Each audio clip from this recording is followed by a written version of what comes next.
Okay, so I'm on live. So what I want to do is to make sure that turn off the volume because you want to make sure that you can listen to me. And I'll begin in about 2 minutes because I want to have more people coming in. And before I start, all I want to say is that we are in a very interesting environment whereby COVID-19 actually hits many people. In fact, what I'm going to share with you later is some very interesting announcement just a few hours ago made by the Singapore government. So the question is, if you're watching in Singapore, how are you going to respond to this particular piece of news issued by the Singapore government? So I would like you to actually comment and say to me, where are you hanging out from? So I'm Jack Wong, I'm hanging out from Singapore. So comment so I can see people coming in. So please let me know where you hang out from because that will help the engagement.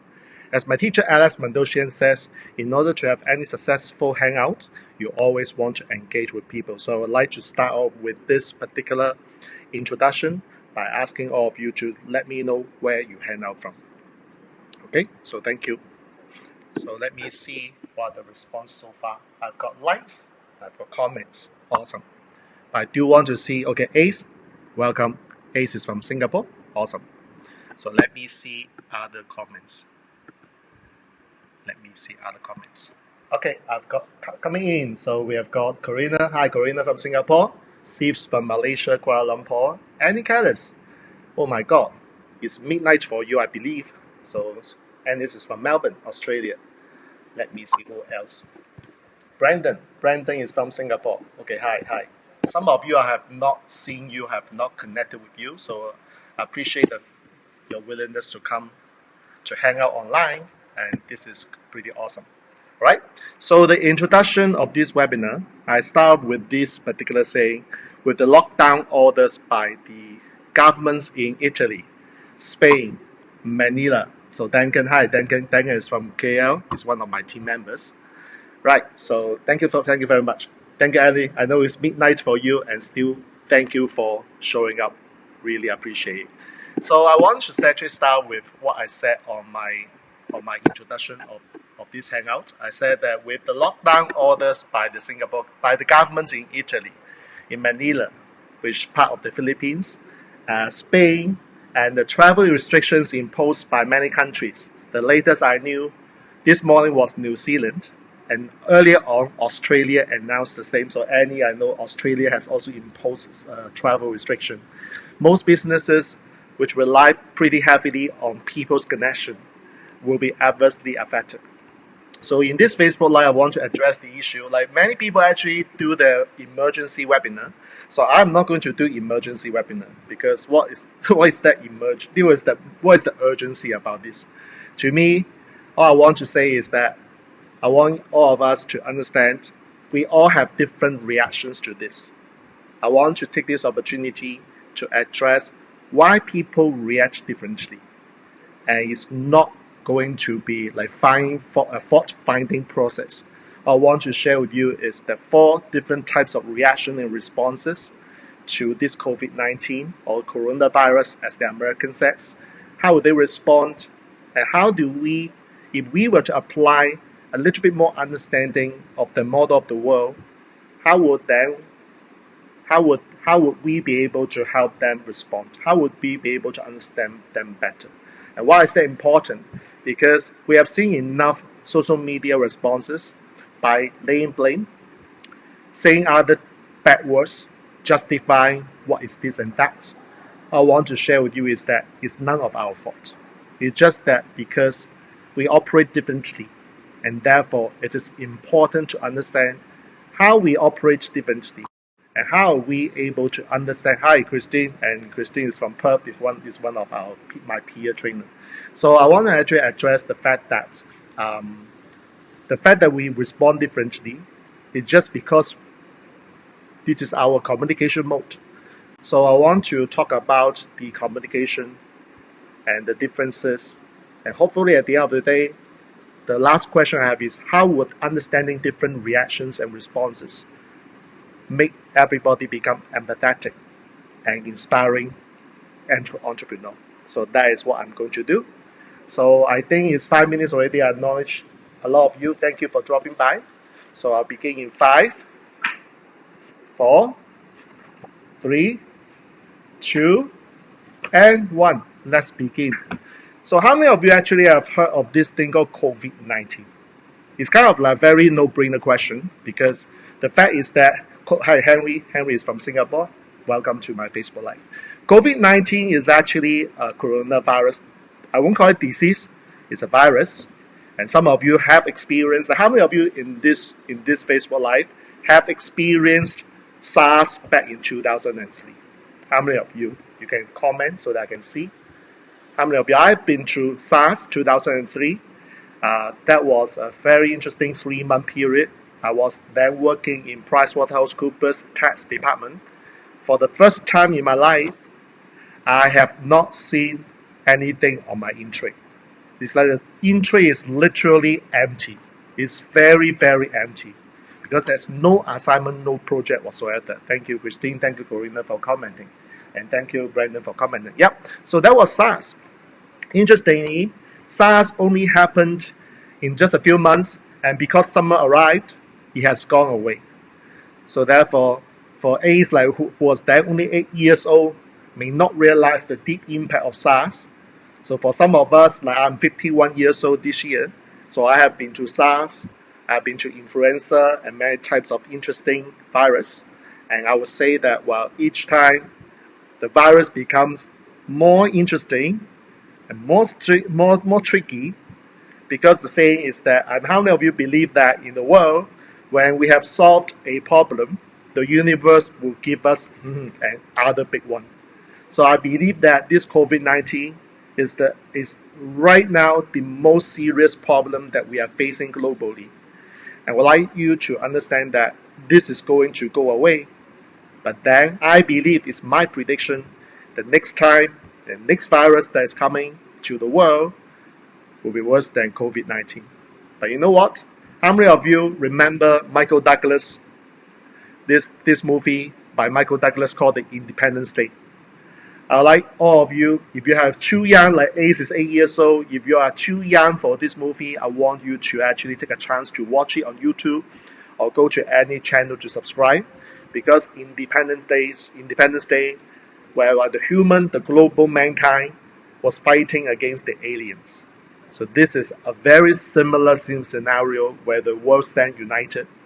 I've seen that my groups, my Banco group, my Blessing Stream Academy, my Alex Mandosian Guerrilla Business Online, like the communities that I am part of it, all are getting up, stay united, and started talking to each other more than before. Like we are already living in a very disconnected world. How many of you realize that we are actually living in this world where we hardly talk to people? Like although I'm talking to you, but I don't see you, I don't actually touching you physically, yet we are connecting. So yes, on one hand, we have got a virtual environment that can support us. On the other hand, I also realize that when people need human connection and physical touch, this will be a very difficult time because basically touching is not good, right? So what I want to say is that in your business, I presume that people watching are either employees or entrepreneurs, like this, typically the group that I'm attracting, author, speakers, consultant, coaches, right? So how many of you are actually seriously affected by travel restriction? And the reason why I mentioned this, before I actually talk about the topic I want to say, I didn't plan. It just happened at 6 p.m. Singapore time. Let me share with you the screen. That is, I want to share with you the screen. This is a warning issued by the Singapore Government Ministry of Health at 6 p.m. today. It says that people who are arriving from Hubei province, mainland China, like we all know that, and other parts of China, France, Germany, Italy, Iran, Republic of Korea, Spain, these are all considered the most dangerous places because the virus is actually affecting these countries the most. But just happens at 6 p.m. today, ASEAN countries are part of the travel ban. So people living in Malaysia who wants to come to Singapore for work, for holiday, they now are required to get the medical approval first by Singapore government before they can come. And then this will affect quite a lot of trainers or businessmen who make regular trips. Like I've just talked to one of my good friends, Romy Vichai from Bangkok, from Thailand. I told him, dude, I can't see you. Don't make a plan to come to Singapore because you'll be quarantined for 14 days. So as a part of courtesy of my group of people who I know they travel often, I actually sent a note to my friend Romy Vichai and let him know, you are not able to come, or else you will be staying at a place for 14 days. So this is really a big thing. But let me just stop sharing the screen and come back. And then the next thing is that how many of you actually are trainers here where you do live events? And this is another big problem because just talking about me, I've got February only live event one time. And that was before the travel restriction. So I was fortunate enough to host one live event. In March, I've got 1, 2, 3, 4 live events cancelled. In April, I've got 1, 2, 3, 4 live event cancelled. So the question is this: if you are surviving based on live events as your model, if you are a trainer speaker, this time you will have seriously affected by this virus. Why? Because how many of you are in a country where the government actually imposed what we call the restriction for crowd? There's a crowd control. Like for example, in Singapore, the threshold for an event is not above 250. If it is above 250, then the event has to be approved by the Singapore government to make sure that there are precautionary measures to be in place and being satisfied by the Singapore government relevant authority before the events can be conducted. So how many of you have this kind of similar restrictions imposed by the government? So if you do, comment below. I want to hear, because I know Malaysia hasn't had that. I know Vietnam has that already. Thank you, Ace 250 for Singapore. And then we have got, I know the European countries, Vietnam, Korea, Japan, they all have these problems. So if you're running live events, I've seen on Facebook that my peers, trainers are actually suffering. Is that the event is cancelled. The has been postponed until further notice. So if you are actually looking at live events as the business model, then right now you are being affected, isn't it? Okay? So how many of you actually are running a business where you have got B2B and B2C? You're doing B2B or B2C, whether it's company or you're dealing with the consumers.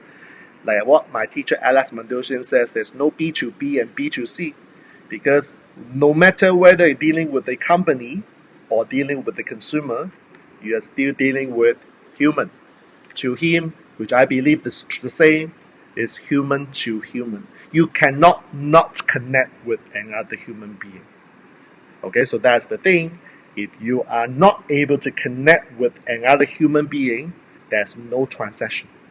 There's no business, there's no sale, no money coming in, isn't it? Right? So to talk about the subject today, I want to actually share with you something that I have never announced before, I have not taught before. This is the very first time. Now, Christine is actually watching me. She's from Perth. And Christine is actually going to do something very similar. I think it's 19th of March. So she is based in Perth, Australia. So I have never done this before, and this is my first time. So whatever I said, sometimes later, if it doesn't make sense, understand that this is my first time. I don't know exactly how this is going to turn out. So like Jack being on the floor, on the stage for 20 years, he's going to present to you something for the very first time, and you have never heard of this before. So pardon me if I make mistake. Is that okay if I make mistake? So I literally actually have to give you the disclaimer first, because I'm being new to this topic. But this is very important for everybody to know. Would that be okay? I want to hear a yes so that I can carry on. Please type a yes simply to help me to continue. Okay, good. I think thumbs up also okay. Fine, thank you. All right, so we talk about the 4 different reactions and responses, 4 types of reactions and responses in this COVID-19 environment. Okay, so how many of you, first of all, have seen, thank you, Kenny, I love the leadership, thank you, Annie, I love that.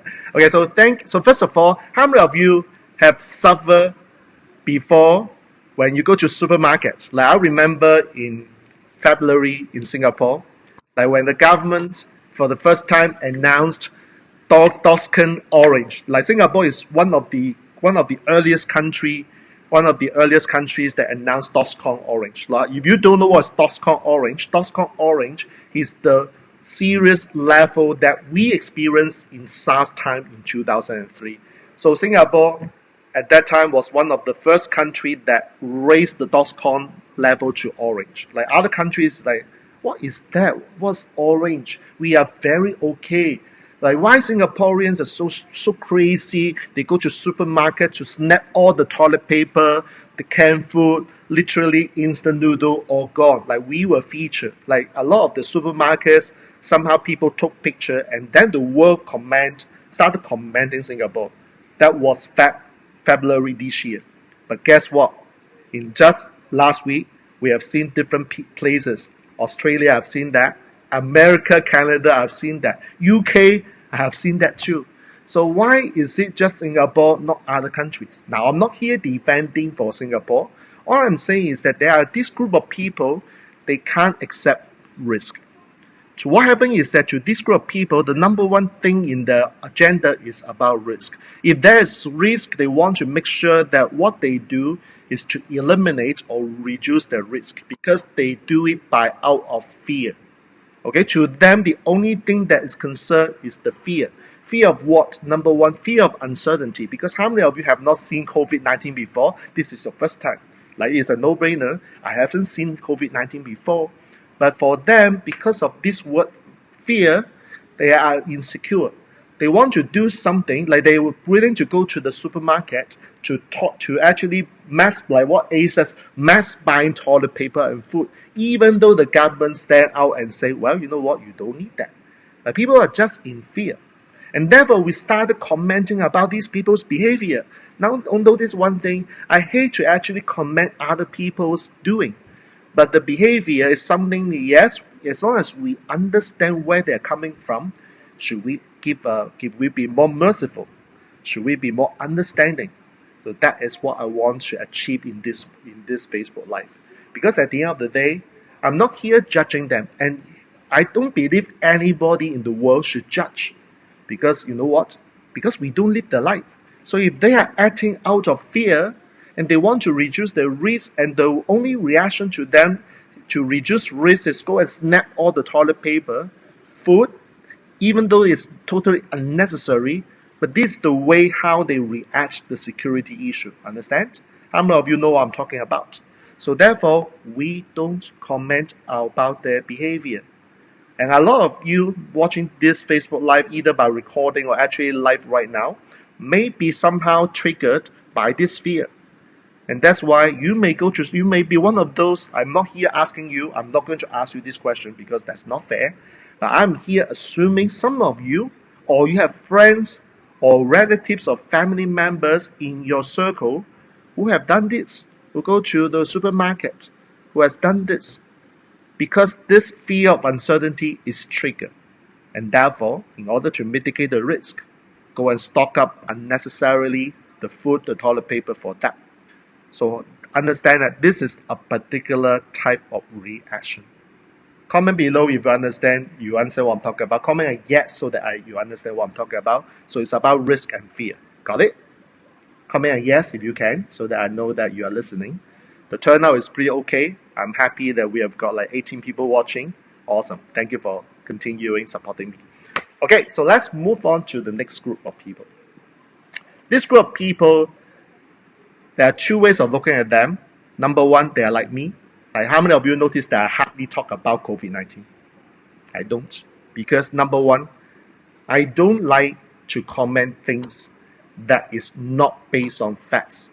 That's not based on research. There's not enough data. Like what Annie would say, this data. Okay, for us Singapore, we say data. Okay, so we don't have enough data to support. So I hardly comment on Facebook, on my social media about COVID-19.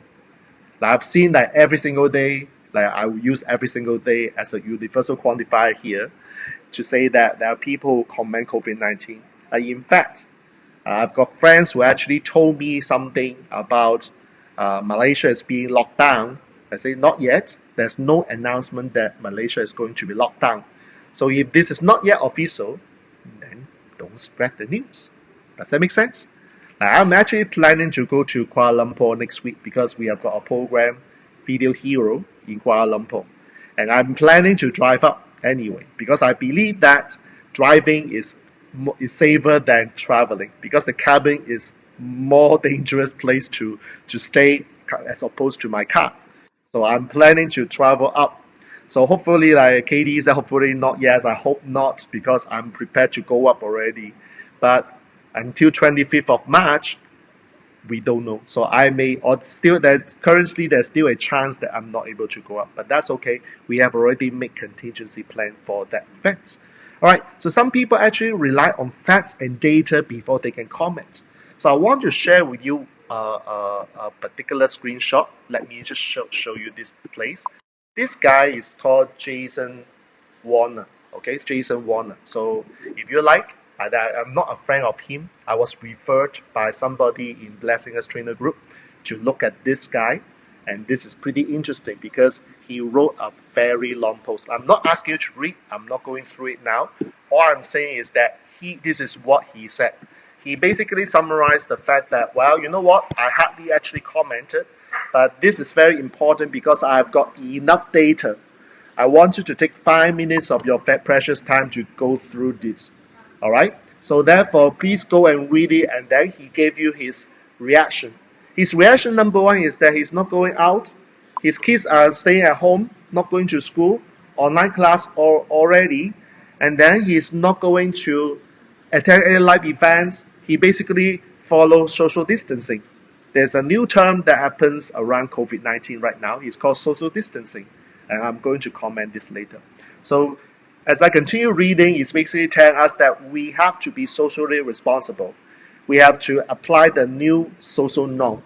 Okay? So basically, go ahead and you can actually, if you want to read this thing, you see a long post, Jason Warner, go and watch it because read it because it's pretty interesting to understand his model of the world.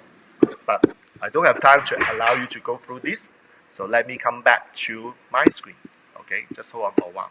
So far, I'm using a technology for those who are using who want to find out what is the software that I'm using. I'm actually using a software called Ecamm, spells ECAMM Live, Ecamm Live. So basically, this allows me to share screen on Facebook Live. This also allows me to do some interaction with you guys.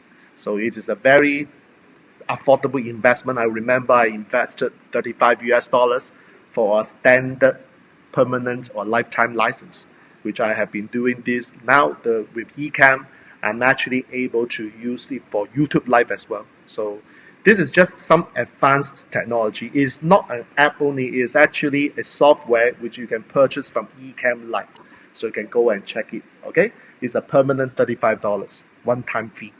Okay, so you have got two groups of people who the first group of people says that I don't have data, I don't have facts, I better not comment because I do not want to comment on things that is not proven. And then these people will say they're very quiet. And on top of that, you have got people who are Jason, who need to actually go through all the research and give you the whole research analysis. And then tell you this is what you should do.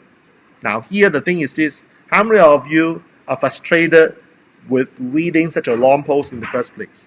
Because it's all facts, all data, carefully researched. Because these are what we call the experts. And when they research, question is that how do we respond to these people?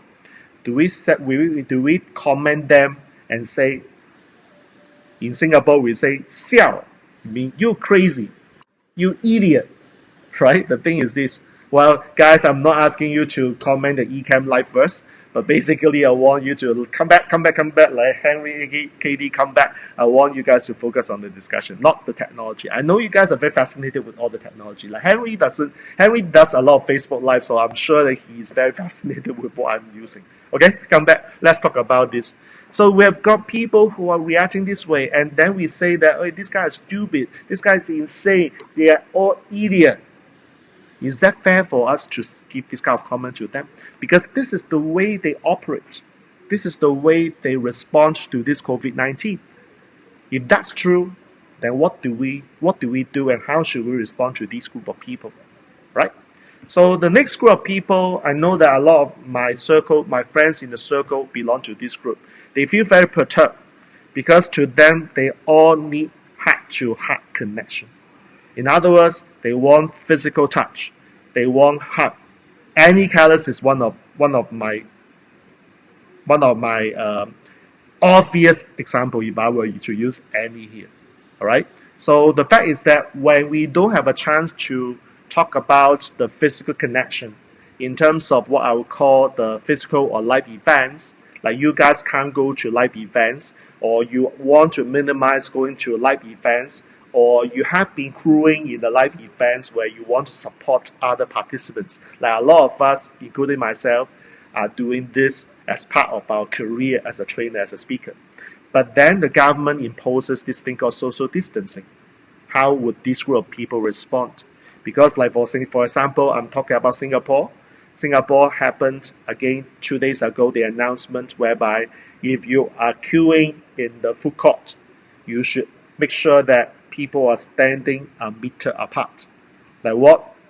The Americans, they don't understand what is 1 meter. It's about 3 feet, okay? So 3 feet apart. So Singapore actually adopted standard. When we had the press conference of the 3 ministers 2 days ago, each of them was sitting 1 meter apart from each other. So there was on the press 2 photos. One is before, one is after.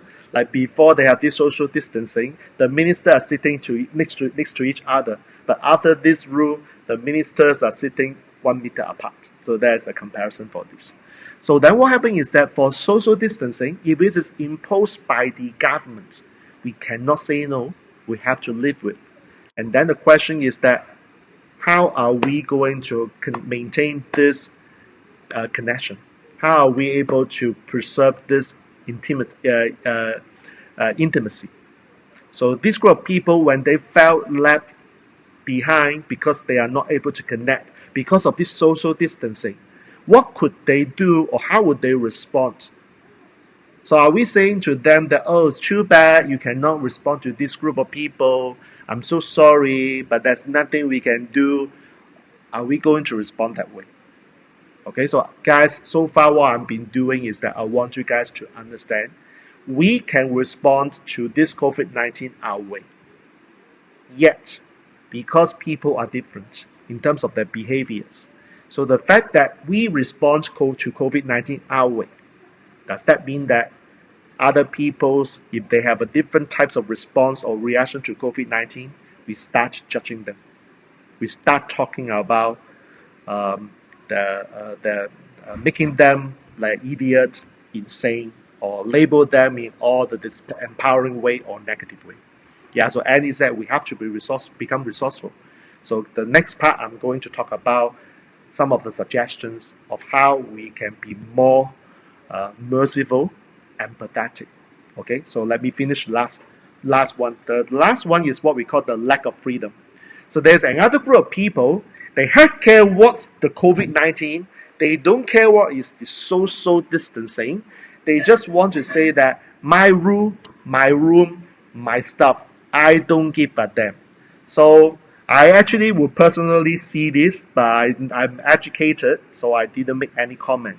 If that happens to be what we call the Jack 10 years ago, I will screw them. I will actually condemn them. So this group of people, they will still host live events. 200 people, not a problem. It's like the government already said that please refrain from having a big group because it's increasing the chance of infection. They don't care. They just continue hosting live events, big one. And what happened was that, oh, thank you so much, Annie. Thanks for your kind words. So this group of people, what they want is that I don't need you to tell me what is the rule, because to us, we value freedom. If you government impose this restriction on us, we want to break free. So therefore, to them, because they live in their own world, they care for themselves, they just want freedom. So then people like me, my initial response is like, guys, don't you have any social responsibility? And understand that by doing these live events, whether you have any travel declaration imposed on the participants. What can you make sure that the participants declare honestly that they have not traveled to those countries? You can't stop them. They can actually make false declaration. And you just need one person who give you the false claim or false declaration. The whole event, I will get it for no reason. So I have not attended any live event, so to speak, which is bigger than 20 people. Like I learned faithfully from one of the statutory board in Singapore, PSB, Productivity Board, PSB. They said that under the PSB rule, they still run small group of events, but each event is not more than 20 people. If it is more than 20, what they do is they break the session into repeated sessions. So make sure that each time that group is only 20 people. So I personally follow the same principle whereby when I'm doing my previews, so I've done 2 previews in Singapore, 25th of Feb, 11th of March. The room is only like 8 people. 8 people is a very small room. So I abide by the same rule. I refrain from hosting live events that is of big group. So that is on my part. So I consider myself like my value of social responsibility is huge because I don't want to be the one who is infected by this virus, because I have students who I need to take care of. So if I fall sick, if I'm not well, then who is going to take care of my students? So I have a responsibility for them. So therefore, my responsibility value surpass this thing called the freedom. But again, the question is that, do I judge these people? Like they want to host the live events, big one. When people take the picture, the moment you see them take the picture, wow, it's very scary. Because they will hug each other, take a selfie, and very close, like not even 1 meter apart. So to me, it's like, oh my God, I want to stay away as quickly as possible. But there are people who are like that, then what can we do? What can we do? So I share with you an example, like Henry may want to know this, like Alex Mandosian came to Singapore with Kane Minkers. So, I mean, this is a fact, so I can actually talk about. When I met Alex and Kane, you know what they did to me the first thing? They stretched out their hand and they wanted to shake my hand. I immediately say, ho, ho, ho, no shake hand, no shake hand. This is COVID-19 situation, so please don't shake hand. So instead, I, being Jack, is not my type. I do a fist bump to them. And they were shocked. They say, why do you do that? This is COVID-19. Shaking hand increases the chance of infection. This one is reducing significantly the risk. The best is, thank you, hello. Like this is my classic sign. Don't touch me. I'm good. But in the COVID-19 situation means hello, welcome. So this sign is actually a good sign. Like Namaste, some people do this. I like to do this. So this is a way to respond to this, like the change of habit. You just need a trick of changing the habit. So Kane got it, Alex got this, so they do fist bump with me. Because I educated them. Because this is just what we call a change of habit can reduce our chance of being infected. Again, you do not know where they get it. You do not know whether they get it, they are actually carrying with them the virus. You never know, right? So therefore, there are 4 different types of behaviors or reactions. So the question is that, why is it important to understand this? Here's the thing, you and I have different model of the world. Like those who are practicing NLP, one of the very key terms that we use is called the model of the world, or in layman's language, our lenses. So I put on this pair of glasses, I see the world my way. But unless you are putting this pair of lenses on you, you can see my way. Perhaps you are seeing your way because you put on a different pair of glasses. So all I want you to understand is that your response to COVID-19 and my response to COVID-19 are based on differences in our behavior, which stem from the fact of our experiences in the past. Like I have been to SARS, some of you haven't, or our values. So all I want you to do is write this down. never judges a person's behavior. Never ever. Because the world has enough judgment already. And I've seen a lot of people in our video hero who are so afraid of putting their contents out to the world because they are afraid of being judged. Like no matter what processes we do, there are still a group of people who will never do anything. Because the first thing they are scared of is the judgment. So I want everybody, I do my part to educate, to help people understand that I never judge people. Because I stopped judging people already. Because to judge a person actually requires energy. And I'd rather use my energy to something which is more useful. Does that make sense? Right? So, what kind of judgment do we see on social media? Now, I'm not asking you guys to stay away from social media. Why? Because social media is a very powerful marketplace. So, if you stay away, that's something against my business principle. Like, I don't foresee people here who isolate yourself and you do not do anything. You just wait until this virus is over. By the way, WHO said that this virus is going to last till December of this year. So guys, are you telling me that you are going to wait till end of the year before you resume your business? Well, that doesn't make sense, isn't it? So thank you, KD. It's true. Use the energy for other productive things. Awesome. Thank you for that. So how many of you have seen this kind of label? You are idiot. You are crazy. You are insane. You are absurd.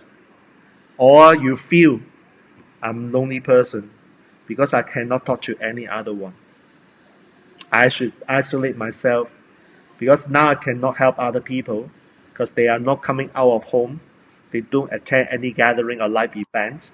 It makes me more isolated. Or I feel that I used to be a very helpful person, but now I'm helpless because I can't help any people. I feel bad for myself. And the worst thing is that this is a cross. Cross means lack of appreciation. So I want to help you guys, but because you don't understand me, I don't feel appreciated. And this was one time when COVID-19 started, I feel this too. It's like I wanted to help. I know no one is going to appreciate my help. So I keep quiet. So I like to use the word keep quiet for myself. Like I don't comment on other people's behavior. I may actually say something to myself about these people, but I'm not going to say out loud and affect other people. Like I'm a human being. I have my own problem. Okay, so I do comment, but I don't comment in such a way that I'll make it out loud to other people. That's me. Okay, because I understand different people have different types of behaviors because of their values, because of the differences in the values, because of their experiences in the past, like SARS. Okay, so what if in the world we can enhance our communication? Not only you understand yourself or thyself, like this is the key. Like how many of you actually have attended or have done any form of personality assessment? It's like some test or exam after our university study, like MBTI, DISC, Enneagram, etc., color code, animal code. You want to understand yourself, okay? But the key is that it's not about you. Yes, it's important to learn to understand about you, but it is equally important to understand the others. I can share with you this. The meaning of communication is the response you get. This is one of our NLP presuppositions. The fact is that how you communicate with the other, a lot depends on who are you talking to. Because if you are talking to someone who only speaks Cantonese, so if I'm from Hong Kong, which I am, and I can only speak Cantonese, then I think Annie would not be able to communicate with me. Because I presume Annie Callis doesn't understand Cantonese and does not speak Cantonese. Okay? However, people who understand English, who will be able to communicate with someone who equally understands English. So the question that I want to ask is, when you want to communicate with the other person, is that really about you? Or is that about the other person? So therefore, no.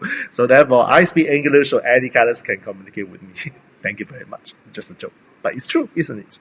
So I want to share with people if there's nothing else you can remember in this session, like the 4 types of reactions and responses you cannot remember, just understand this. You understand other people's the way they behave, you will be if you can understand how other people's behave, truly understand the communication style, you'll be a very effective. I'm not saying that you're a good communicator. To me, there's no good or bad communicator. To me, there's only effective or not effective. So how can we become an effective communicator? Number 1, be able to articulate. Okay, of course, it's about languaging. That's why this Facebook Live I use discover the secrets of languaging. Because the thing is that the way we say things is based on the values that we have. So if I'm saying something based on my values, would the other person understand? Would the other person resonate with me?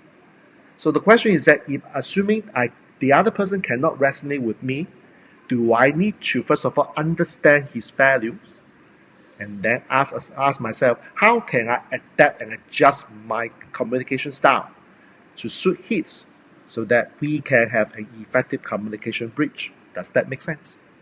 So at the end of the day, it's not about you only. It's about the other person.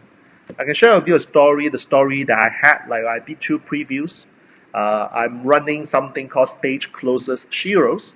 That it's an initiative that I'm helping the female or the mompreneurs in Singapore to make them stage closer by the end of 12 months. So I'm starting something new, mastermind, and therefore I've done 2 previews.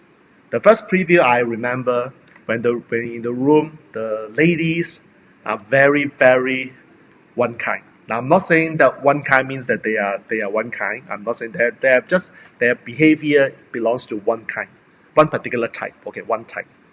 And therefore, the way I present to them my pitch is based on their reception to what I say, because I first of all understand the way they value things. So I said, instead of selling you, I'm helping you. In order to help me to help other people, so I'll start using a lot of this helping, serving lingos, because they can resonate with that. But then coming to the second preview, which I did 4 days ago, actually 5 days ago, or 4 days ago, 11th of March, that preview is completely different. Why? Because we have got a group of people who are very, very, who actually talking about taking action, taking commitment. So therefore, so got to know your audiences. That's the thing. So although the preview content is the same, the way I present is completely different. So therefore, if you are speakers, you have a closer, platform closer or stage closer, the first thing I want you to remember is that you always let your audiences determine your presentation. You shall not present, because I have got the slides prepared, I must present my way. No, you don't do that. The slides are there, but you can speak differently. That's the thing. Okay, so that's what happened. Okay, so coming back to how we can help these people so that they will be better themselves, they will be able to overcome this particular crisis, if I would say that. So people who are in fear mode, who cannot tolerate risk, what we can help them map out a process or step plan to help them expand their comfort zone. So for example, help them realize that,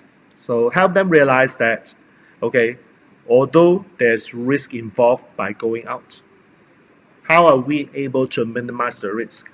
So number 1, personal hygiene. How often do you wash hands? Do you bring sanitizer? So I've got sanitizer here.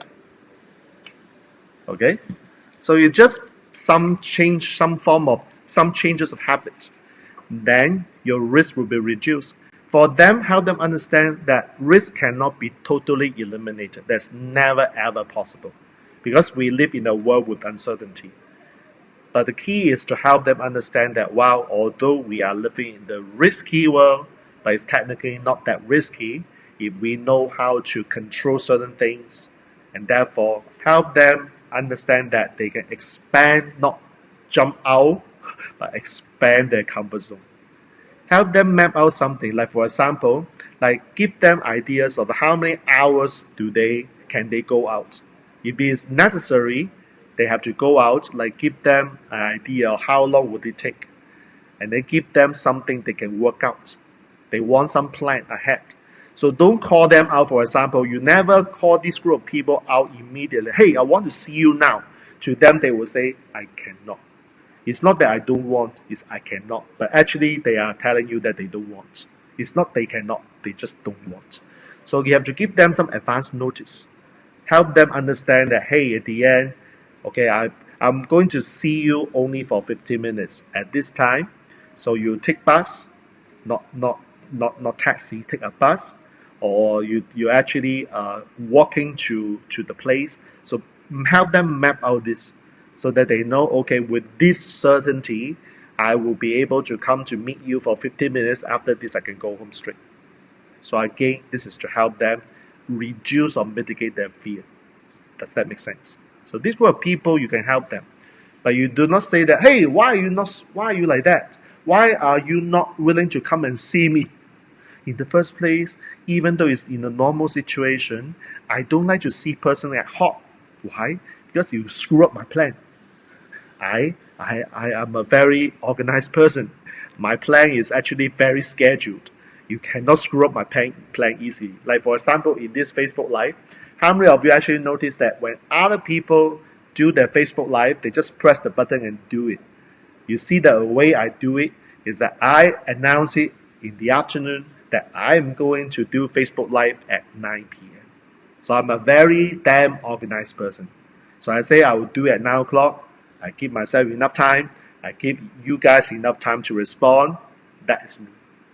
So can you understand where I'm coming from? Does that make sense? Comment below. Right? So for people who are Jason Warner, the guy that you talk about, but I just show you the long Facebook post, these are the experts. So number one, if you are not the expert in the medical field, if you are not a doctor, if you're not a nurse, never ever comment about COVID-19. Why? None of your business. The world has enough noise. The world has enough nuisance. I don't need you to send another piece of news to me to confuse me. I don't need that. You're welcome, Christine. So the thing is, if you are a nurse, if you are a medical doctor, yes, please help us to share with us what is the latest research. And that is something that we need right now because the world needs you guys to come out, to stand out and talk about the latest facts and data or data to the Australian Annie and Christine. Alright? So if you don't come out to share with us, then we've got a lot of busybodies who just want to help, but they are not qualified to help, to make this work even more confusing. So the world needs you guys to come out and help us. Does that make sense? And then for people who are not qualified, please refrain from contributing to this discussion because the world has enough nuisance. Like I remember lots of groups, there are lots of chat groups, Telegram, WhatsApp group, they like to share information. Like I got this tip from this guy who say that if you wash hands this way, that will minimize the risk of being infected. And then we thought this guy would say, well, you must make this kind of soup, like the Chinese herbal soup, then that will reduce this. I've got another guy who actually say, do yoga this way. And then you will reduce the infection of the virus. Huh? What does yoga going to do with this? So we have got a lot of these people who want to help, but they are not really helping. So therefore, the experts, like if you are the expert, come out and contribute. We need you guys. And for people who are not expert, please listen to the expert because the experts are there. Oh, does that make sense? So because I'm not a medical doctor, I am not going to talk about it. Okay? And this government announcement, I show you at the beginning of this Facebook Live, the announcement. This is directly from the Singapore Ministry of Health. This official announcement. I don't share with somebody on Facebook, hey, I heard that Malaysia is going to lock down. It has not been announced. Why are we sharing something that is not officially announced? Yes, yoga, you cannot believe it. Yoga can cure or can reduce the infection of this? I don't understand. What is the medical evidence on this? Like, yeah, if you want to reduce the infection, this is true because the medical doctor said so. That is, you have to raise your immune system, which is the reason why you see Jack started talking about going to gym. Like, for those who do not know me, this year I have been able to maintain my 30 minutes treadmill since 1st of Feb all the way to today, with only two exceptions, 12th of Feb and 11th of March. These are the 2 days that I missed the 30 minutes treadmill in gym. I've been able to going to the gym every single day, no fail, except for 2 days. I've got post on my IG story to declare to the world that I have done that. How many of you dare to put this kind of result to the whole world and let the whole world judge you? That's me, right? Because to me, helping me to improve my immunity system, the first thing is health. So I decided to put myself on the line and make sure that I am going to do it. Yes, in the gym. Yep, so Annie knew me for so many years that Jack is not a person going to gym, but I have been running since 1st of February. So therefore, what I'm saying is that the key thing is to eat healthy, physical exercise. These are the two things. So do this. Your health is very important right now, because the moment you're not healthy, your chances of being infected will be higher. Does that make sense? So yes, this is actually medical evidence. All right, does that make sense? So if you're expert, then do so. If you're not expert, consult the expert. Let the expert do the talk and let them share with you the critical information based on research, based on sound research. Okay? You don't want to share opinion, because opinion is just your opinion. Does the world really care for your opinion? Maybe someone, not me. I don't really care. Does that make sense? So you would really be, so supplements, vitamins, minerals, that's good. So Annie actually gave a good tips. So I just repeat, it's very important to also take vitamins and minerals. Supplements, right? So take supplements, do exercise. These are the key things. So I am doing this. Like, I do take a lot of, like I do take B, C, D, omega, and then the blueberry for eyesight, something like that. Yeah, so I take a few as well. So that's me. All right.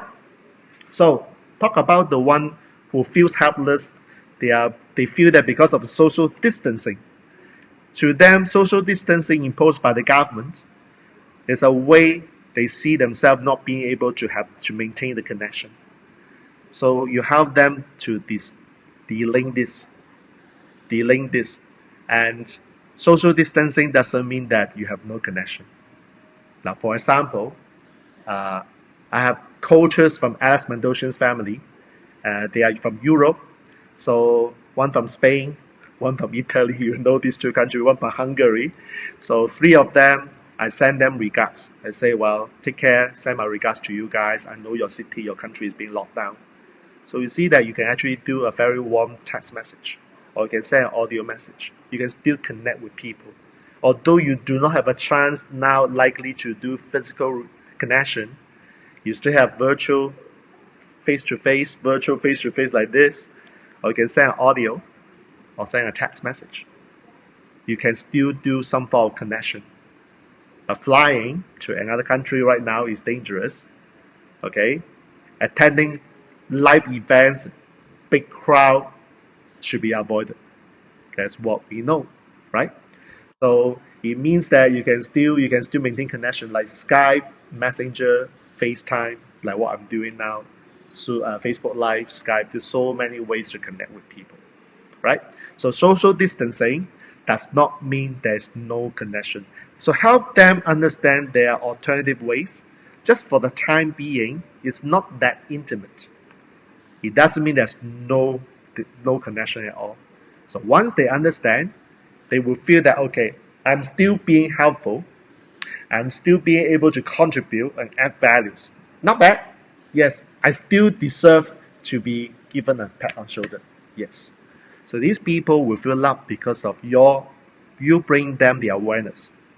Okay, the last group, the one who said freedom is important, Well, help them understand this, because for them, their focus is always internal. It's like one way focus on themselves. So because for them, they need to feel good about themselves. So when they are thinking, they all thinking about themselves. So therefore, what I want to say is to them, help them understand that while it's important to take care of themselves, to feel for themselves, it's also equally important to feel for other people. So help them understand this thing called responsibility and being considerate. Does that make sense? So it's not about you only, because here, unfortunately, you like it or not, we are not living alone. We are living with other human beings together. Like in your family, in your circle, you have people around you. You cannot live alone. So therefore, yes, I want freedom. I don't want the government to control me. I will still attend live events. I will still do big events, because that is me. My life is all about live events, connection. Be socially responsible. Be considerate. Maybe you do not host a live event of big size. For the time being, host a small one, or do something differently. Does that make sense? So once you understand different ways of reaction and responses to this particular COVID-19 scenario, now you can also help them increase their awareness of how other types react and respond. So now we are in a better place. We are now in a living, in a place that will help each other, will be more empathetic, more compassionate. Yes, it's not about, hey, stupid behavior. Hey, hello, you idiot. How can you do this? You insane. You don't go out, you will die. It's like, stop doing all this. And you understand that the power of communication requires us to play our part, so that when we are effective communicator, others can be influenced and become also effective. And therefore, this is what effective communication is about. Now we can articulate and understand each other better. Does that make sense? So all I'm saying is that yes, it is very important to communicate with the others.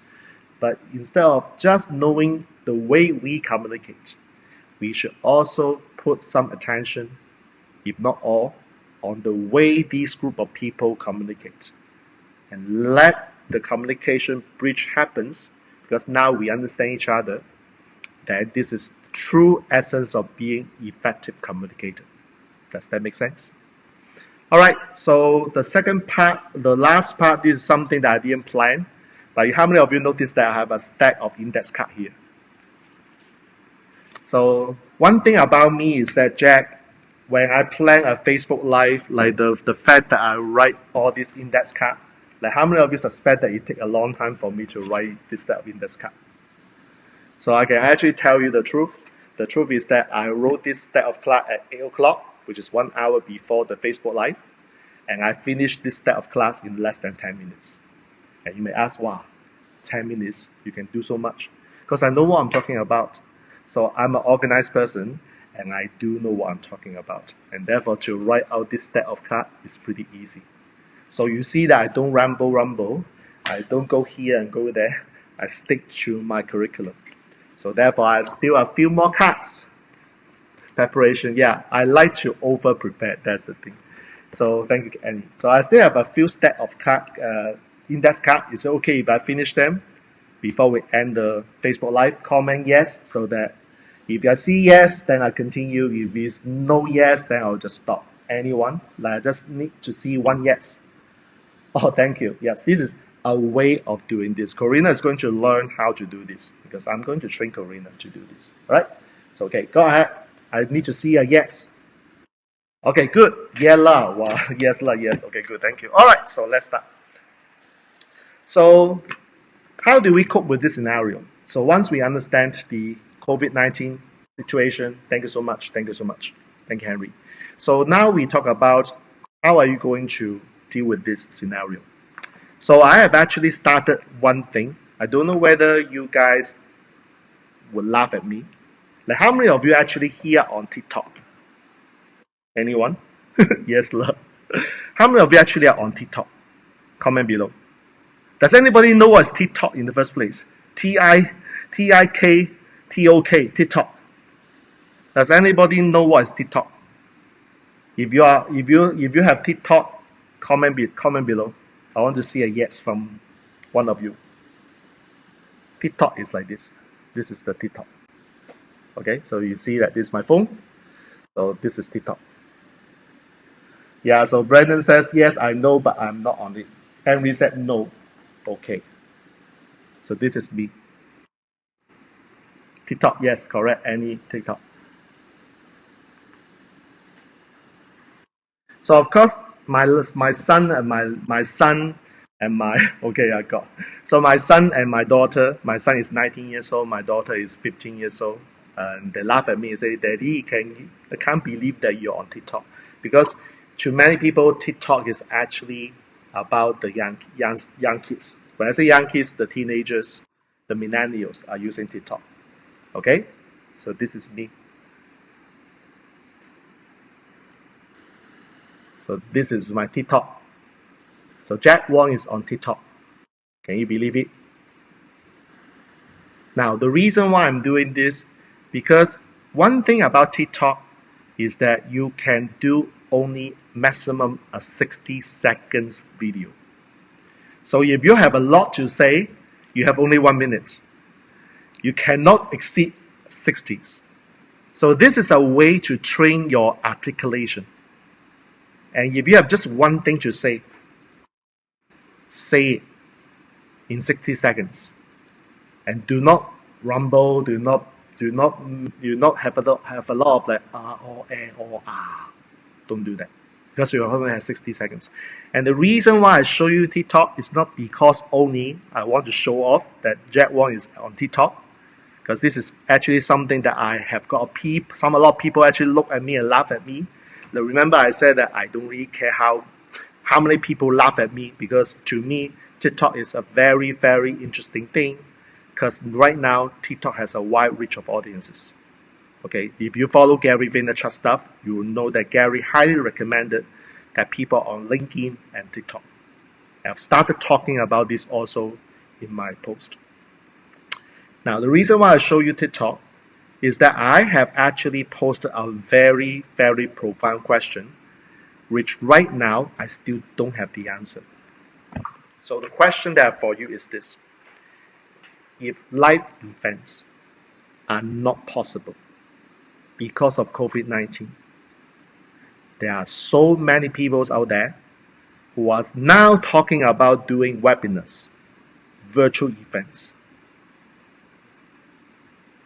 When you know that 95% of the people are going to the same direction, wrong or enthusiastically sometimes, you want to be the 5%, I want you to start thinking about this very profound question.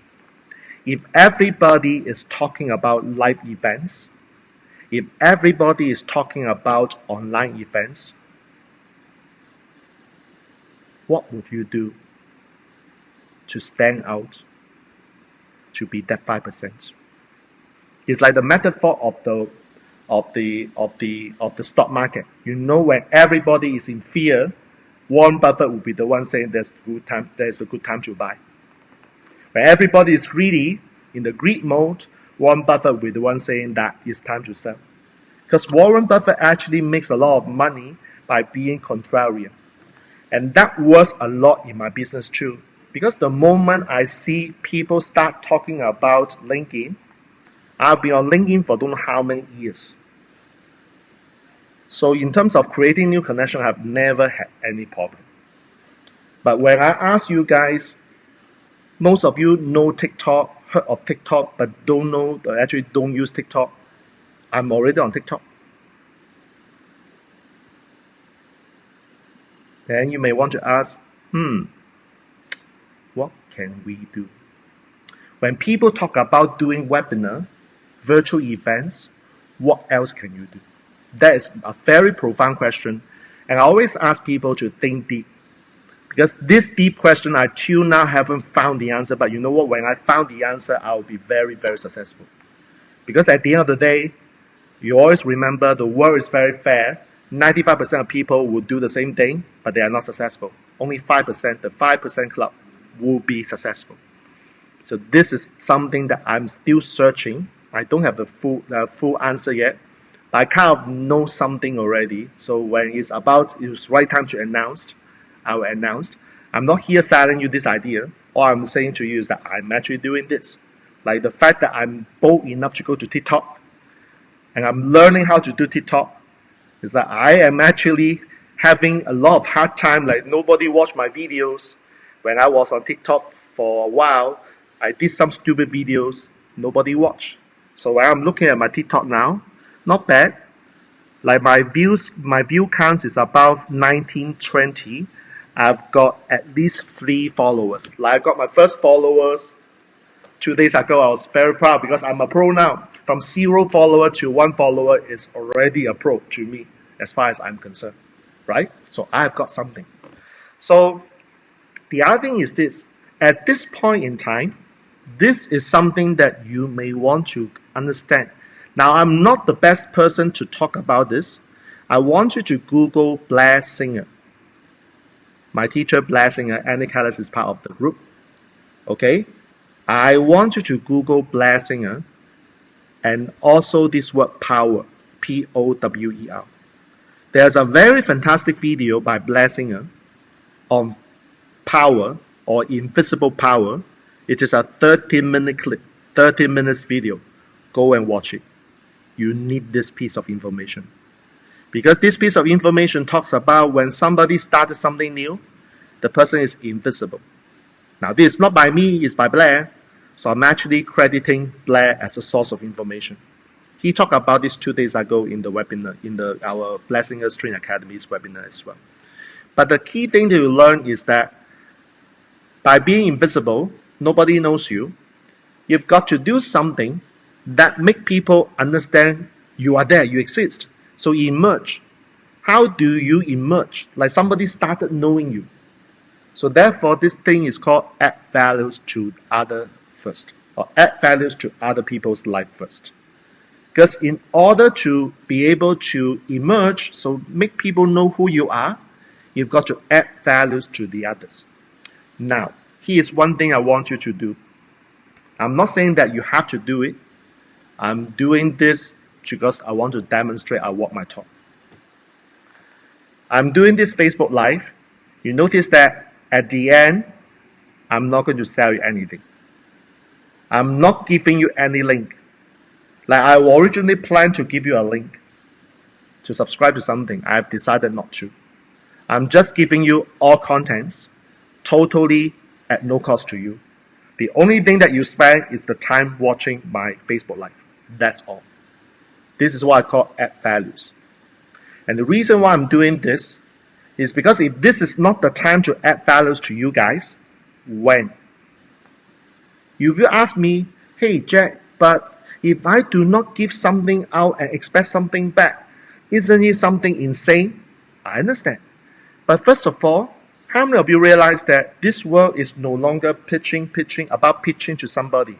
It's like, how many of you actually have seen this before? The moment you connect with someone on Facebook, I just happened to have this experience 2 days ago.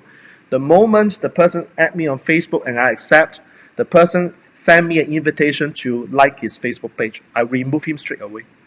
Because I don't like to be pitched when I don't even know who is that person.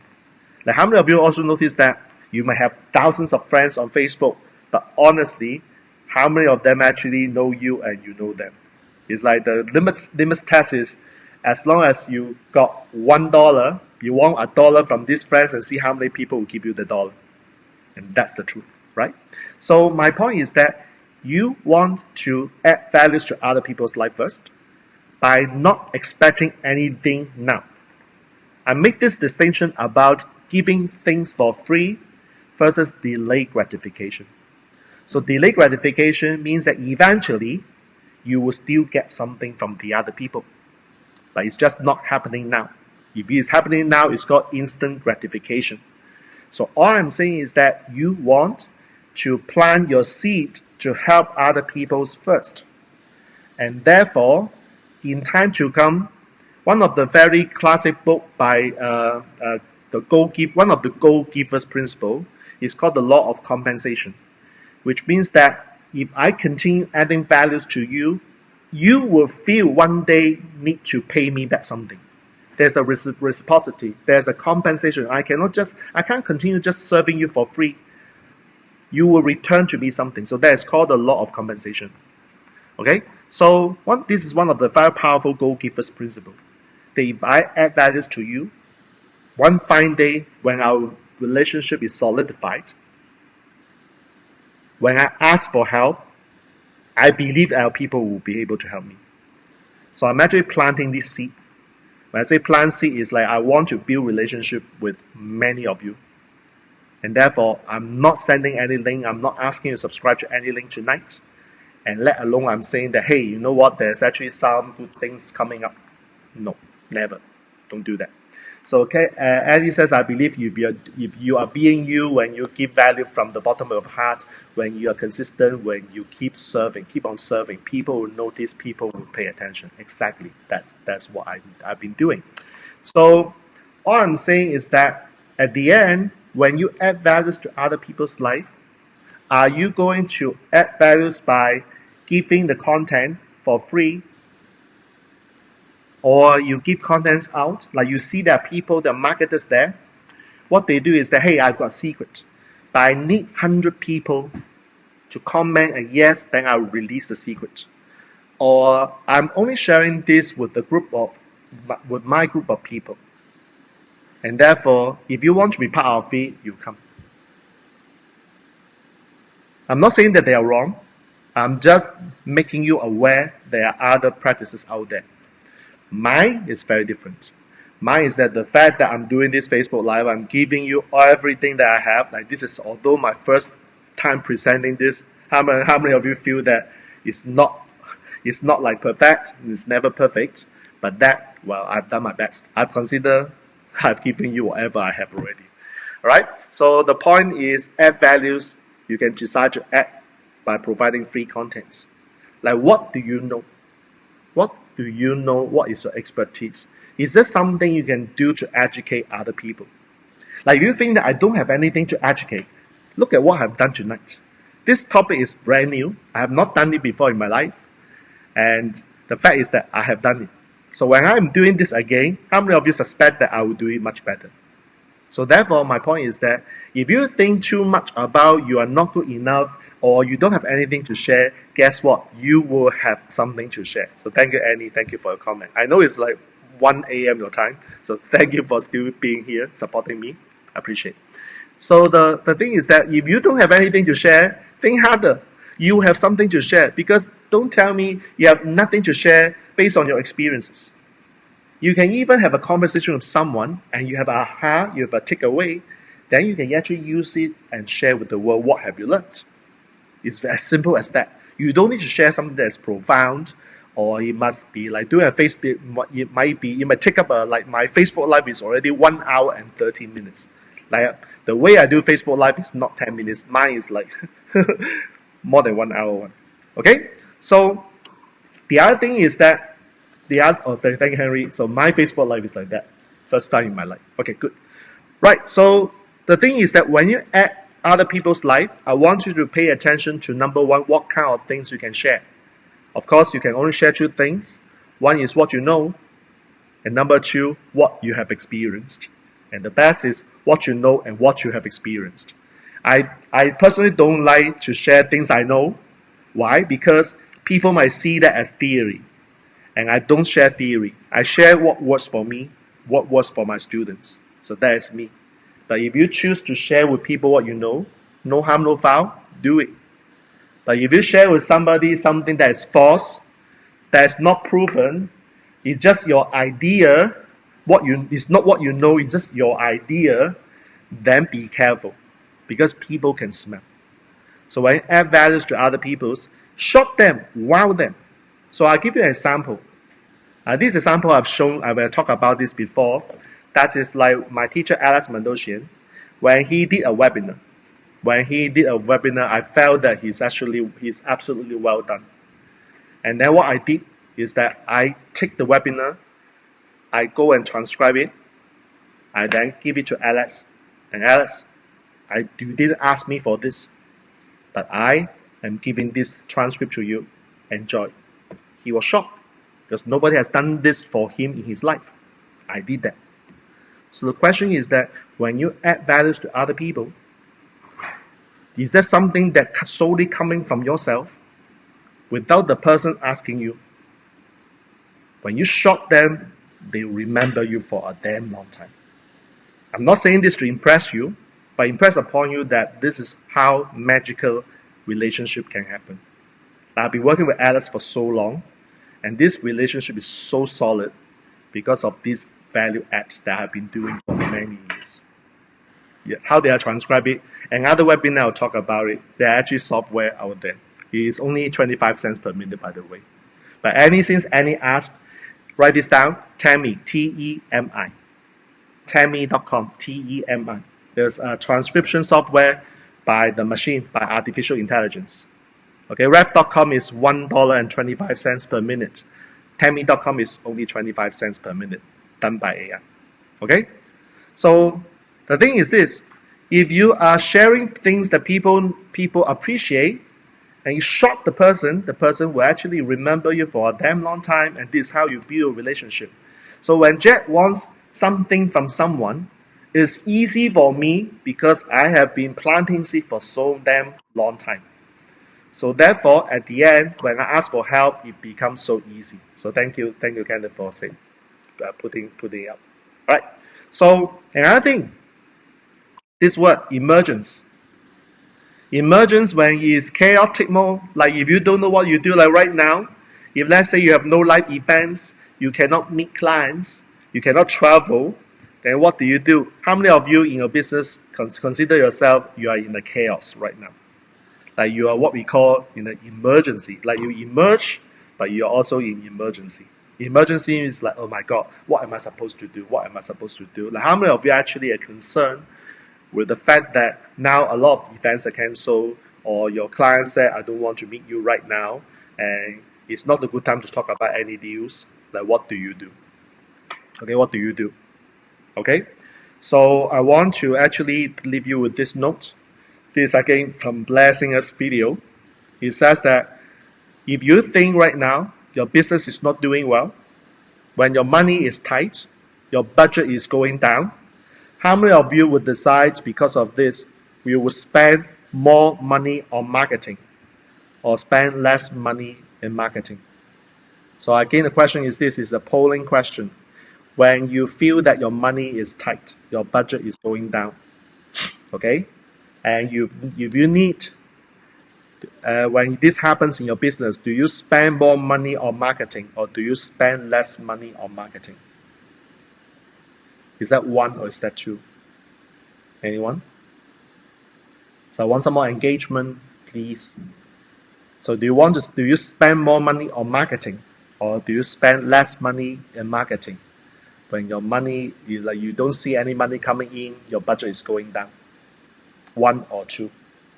Waiting for you guys.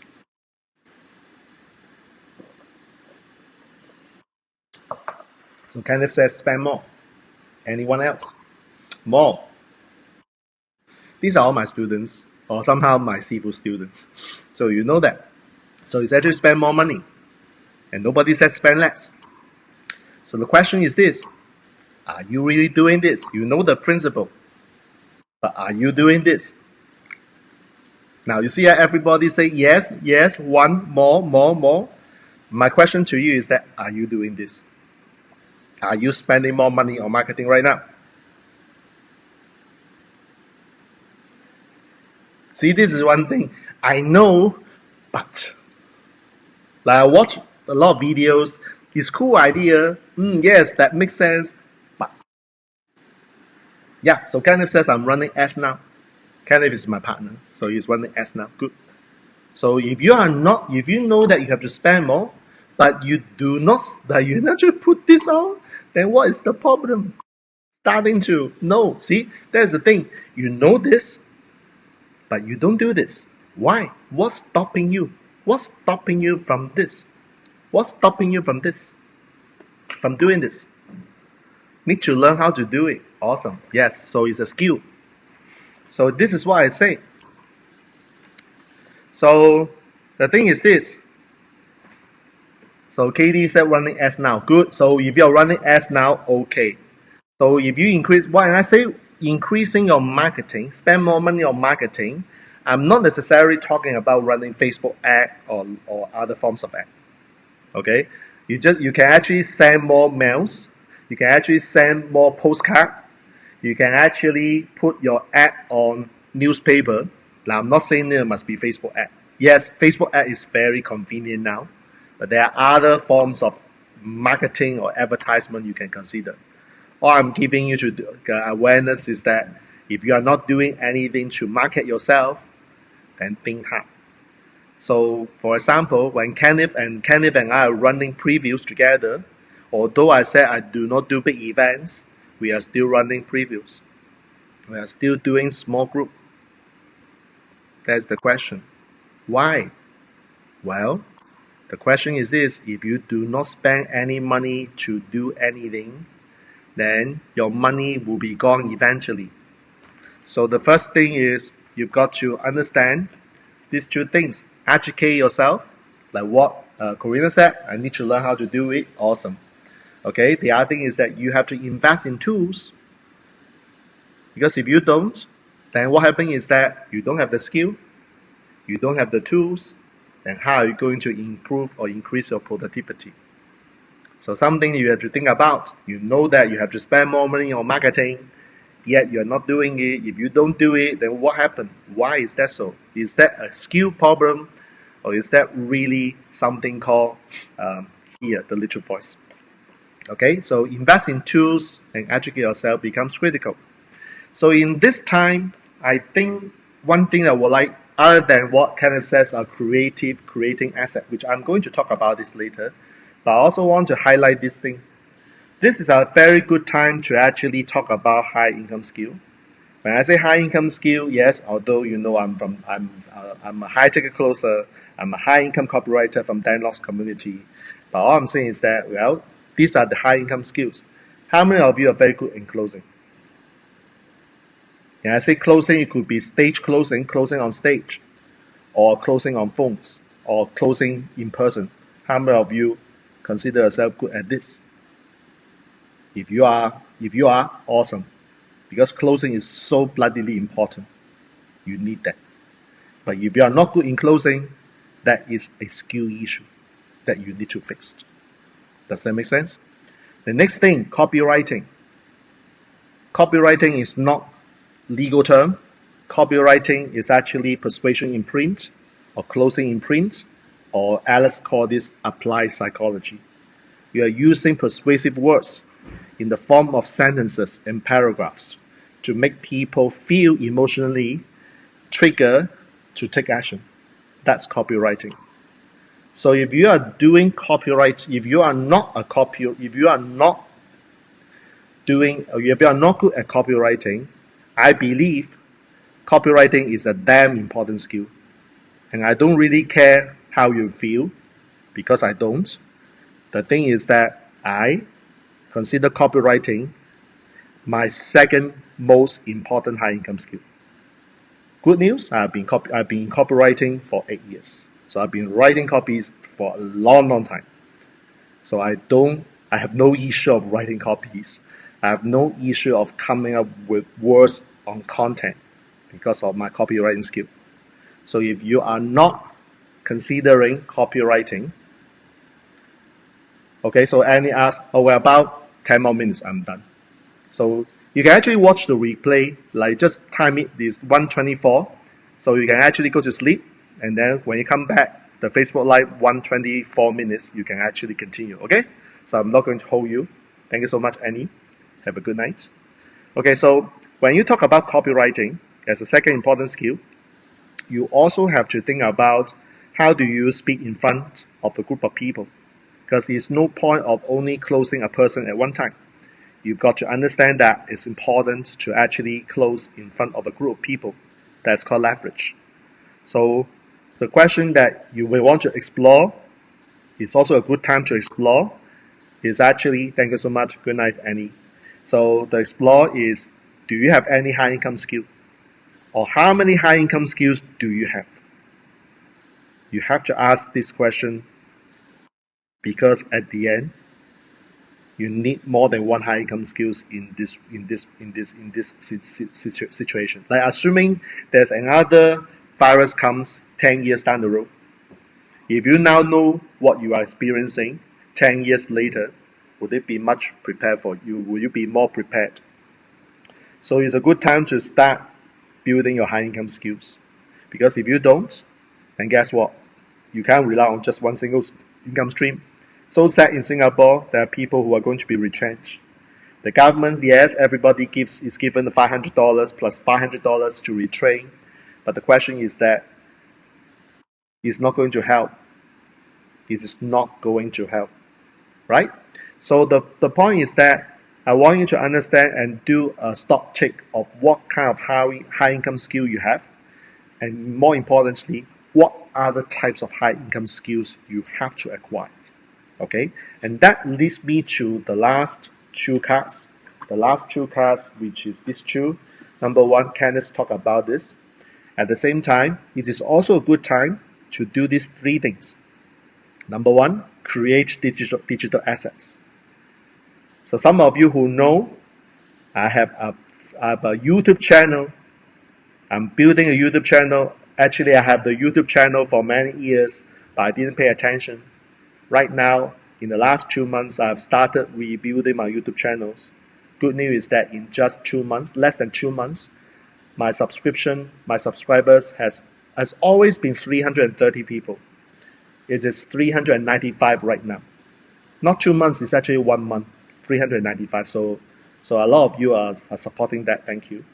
That's very, very important. The point is that creating digital assets. How many of you have digital assets? Now, I'm not talking about creating online courses. Now, again, this is where I'm asking you guys to think hard, think deep. Because there are people out there who will say that it's important for you to create online courses. My point is this: how many of you actually are actively in training right now? And how many of you, if you are in active training, will have time to do and to create any online course content? Well, that may make sense. But for those of you who are not actively in training right now, what makes you think that your online courses can sell? If you have a hard time to sell your live training, and what makes you think that your online courses can sell? See, this is why you need to think deep. I'm not saying that online training is not important. Yes, you want to create online courses, but if you are not already selling well your live training, what makes you think that your online courses can be sold well? Right? So, my point is that creating digital assets does not mean to create online courses. So how many videos do you do? How many videos are on your YouTube channel? Okay, some of you do Facebook Live. Awesome. I hardly do Facebook Live. I put my attention 100% to YouTube channel because I know YouTube channel is the way to go. Because the key influencers are all creating and setting up and making YouTube channel big. So why not follow the crowd? Why do I have to create my own trend when I can tap on something without reinventing the wheel? That's the question. So do you spend time creating your YouTube channel? Have you actually have a system that help you create the digital presence? So my job, like for example, what I've done is that I have a system, which is simply the time blocking system that allows me to create 6 videos a week. And every week I just need to schedule 3 videos on my YouTube channel. But I have done 6. So every week I have another extra weeks of stock. So I've just done another round. And tomorrow, Monday, I will do another new 6.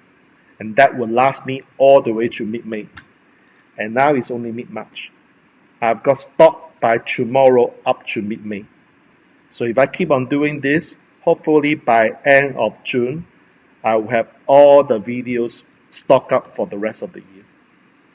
I don't do 52-2, what my partner David Chua does. Like you can do 1 year's content in 2 days. Mine is 6 videos a week. with proper SEO, proper thumbnail. I don't anyhow do it. Every video is carefully designed and SEO'd. So I have a system for that.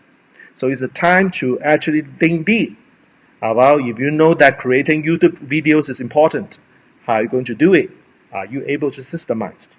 That's what we call creating digital asset. Curate contents. A lot of you may have this issue. I don't know how to come up with contents. I'm thinking so hard. I don't know where to get these contents. I've got a cheat sheet here. This is the 6 videos that I'm going to do tomorrow. I would say that although I'm the only one who can read this, anyway, this is for me. But guess where this list come from? You guys. You guys give me the contents. Therefore, I can come up with the contents very easily. Because here's the thing, you do not need to think so hard about your contents. You just need to know what your students, what your target audiences are searching. And if you are the expert, create content, curate contents based on that. Last but not least, if you really cannot do anything else, you need another person to be your lighthouse or your light bulb. Consult other people. So create, curate, consult. Because when you can't think of anything, then what makes you think that suddenly you'll come up with something? Talk to someone. Like I've got good friends, closest from UK, who spent 1 hour with me on Thursday night. I gave him a lot of good ideas, and he can proceed.